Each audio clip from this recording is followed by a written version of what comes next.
ہوگی، تو باقیوں کو پیچھے بٹھایا. اس کے بعد پھر یہ سوالات کرتے گئے، تقریباً 11 سوالات کیے.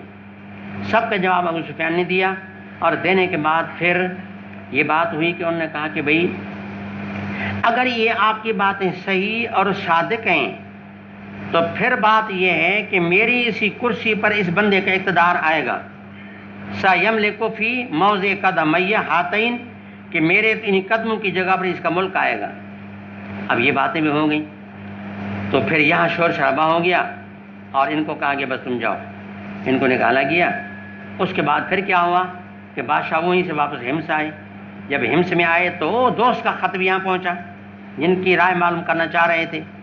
انہوں نے کہا میری رائے بالکل وہی جو آپ کی رائے ہے، میں بھی نجوم کے علم سے ہی سمجھتا ہوں جو آپ سمجھتے ہیں کہ واقعی اب ہمارا مسلک اور ہمارا مذہب کی گارنٹی پوری ہے، اور ابھی خاتم الانبیاء واقعی آنے والے ہیں، اور غلبہ ان لوگوں کا ہوگا جو جن کی دعوت پہنچی ہے. اچھا، پھر ان نے کہا کہ چلو بلا حکومت کے عوام کی رائے معلوم کروں. ہمس میں لوگوں کو بلوایا، اور بڑا بنگلہ بالا خانہ اس پر خود بیٹھ گئے. لوگوں کو کہا کہ تم اندر آ جاؤ. باہر کا دروازہ بند کروا لیا. بند کروانے کے بعد پھر یہ کہا کہ میری ایک رائے ہے، میرا خیال ہے، میں آپ سے معلوم کرنا چاہتا ہوں کہ میرے پاس یہ خط آیا ہے، اور اس میں ہمیں دعوت دی گئی ہے کہ تم مسلمان ہو جاؤ. اسلم تسلم، سلامتی ملے گی. پھر میں بھی کہتا ہوں کہ مسلمان ہو جائیں گے تو ہمارا ملک بھی بچے گا، سلامتی بھی ملے گی، تو ہم مذہب اپنی عیسائیت کو چھوڑیں اور اسلام کو قبول کریں. بعض اس کا یہ کہنا تھا تو بڑا شور شرابہ یہ وہ کہ آپ ایسی بات کرتے ہیں. پھر باہر دوڑنے لگے کہ ہم نکلیں، بس حاکموں کو ہی چھوڑتے ہیں. دروازے پہ جب گئے تو دیکھا دروازے ہر طرف سے بند ہیں. پھر واپس آ گئے. بادشاہ نے اوپر سے، پہلے اوپر بیٹھا تھا کہ حملہ نہ کرے میرے اوپر. پھر بادشاہ نے اوپر سے یہ کہا کہ ماشاءاللہ مجھے پتہ چلا کہ آپ اپنے، یعنی جیسے بادشاہوں کا ایک انداز ہوتا ہے کہ آپ اپنے دین سے اتنے مخلص ہیں، میں تو آپ کا امتحان لے رہا تھا، باقی میں بھی آپ کے ساتھ ہوں. میں نے کہا پھر یہ بات کرو نا، آپ نے پہلی بات یہ کیوں کہ ہم مسلمان ہو جائیں. اب یہ پورا قصہ یہاں بیان ہوگا، اب آپ دیکھیں. تو یہ کہتے ہیں کہ عبداللہ بن عباس نے بتایا کہ ان ابو سفیان بن حرب بن امیہ بن عبد شمس، یہ ان نے ان کو بتایا کہ ان ہرقل ارسل الیہ فی رکب من قریش، کہ ہرقل نے ابو سفیان کی طرف بندہ بھیجا اس حالت میں کہ اسی قریش کے قافلے میں ابو سفیان بھی ہو. مانا قافلے اپنے کو لے آؤ، جتنے آپ کے سوار ہیں ان کو لے آؤ، اور اس کی قیادت آپ کریں، آ جائیں یہاں. وکانوا تجارا بالشام، یہ شام میں تجارت کے خیال سے وہاں جا چکے تھے. فی المدہ التی، یہ اس مدت کی بات ہے کہ کان رسول اللہ صلی اللہ علیہ وسلم ماد فیہا، کہ جس مدت میں ابو سفیان اور کفار قریش سے اللہ کے نبی صلح کر چکے تھے. مادہ یہ باب مفالنت کا، مادہ یماد مماددتن، معنی مصالحت کرنا. ان دنوں کی بات ہے کہ اللہ کے نبی نے ابو سفیان اور کفار قریش سے صلح کر چکے تھے.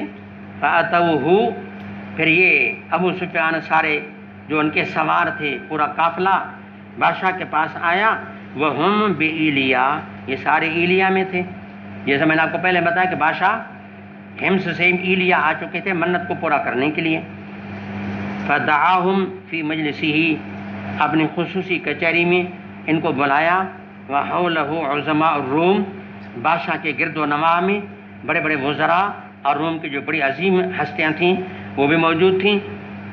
ثم دعاہم، پھر ان کو بلایا. ودعا ترجمان، کیونکہ یہ عبرانی جانتے تھے، عربی ان کو نہیں آتی تھی. ترجمان کو بٹھایا کہ اب ہماری بات ان کو سمجھائیں، ان کی بات ہمیں سمجھائیں. ترجمان درمیان میں آ گیا. ترجمان کو بادشاہ نے کہا، ہرقل نے کہا، پہلا سوال یہ کیا کہ ایکم اقرب نسبا بہذا الرجل، آپ ان سے پوچھیں کہ تم میں سے کون وہ ہے کہ جو خاندانی لحاظ سے اس بندے کو زیادہ قریب ہے، جس کی دعوت ہمارے پاس پہنچی ہے. تم میں سے قریبی رشتہ دار کون ہے؟ ایوم اقرب نسبا بہذا الرجل، ھذا الرجل. اب ھذا تو یہاں بھی کہا، ھذا ہوتا ہے محسوس مبصر کے لیے، جس کو آنکھوں سے دیکھا جائے، حالانکہ اللہ کے نبی یہاں موجود نہیں تھے. تو وہ یہ لفظ قبر میں بھی آتا ہے کہ جب اس کو قبر میں داخل کیا جاتا ہے تو منکر نکیر کہتے ہیں کہ آپ حاضر رجل کے بارے میں کیا کہتے ہیں؟ تو کہا جاتا ہے کہ جی حاضہ اسم اشارہ ہے اور وہ مخصوص مبصر میں استعمال ہوتا ہے، معلوم ہے کہ اللہ کا نبی ہر قبر میں موجود ہے، حاضر بھی ہو گیا ناظر بھی ہو گیا۔ یہ ساری بات جھوٹی ہے۔ جو ایک مشہور ہستی جو ہوتی ہے بعض اوقات اس کو محسوس مبصر کی جگہ پر رکھ کر کے حاضہ سے اشارہ کیا جاتا ہے، ورنہ پھر یہاں تو اللہ کے نبی موجود نہیں تھے، یہاں حاضہ کا اشارہ کیوں ہوا؟ جیسے یہاں اشارہ حاضہ کا ہے وہاں بھی اشارہ حاضہ کا اس طرح کا ہے۔ بہرحال بحاضر رجل الذی، جو دعویٰ کرتا ہے کہ انہ نبی، کہ میں نبی ہوں، قال ابو سفیان فقلت انا اقربهم نسبا، کہ زیادہ قریبی رشتہ دار میں ہوں۔ پھر فرمایا ٹھیک ہے، جو قریبی زیادہ قریب ہے اس کو سامنے بٹھاؤ۔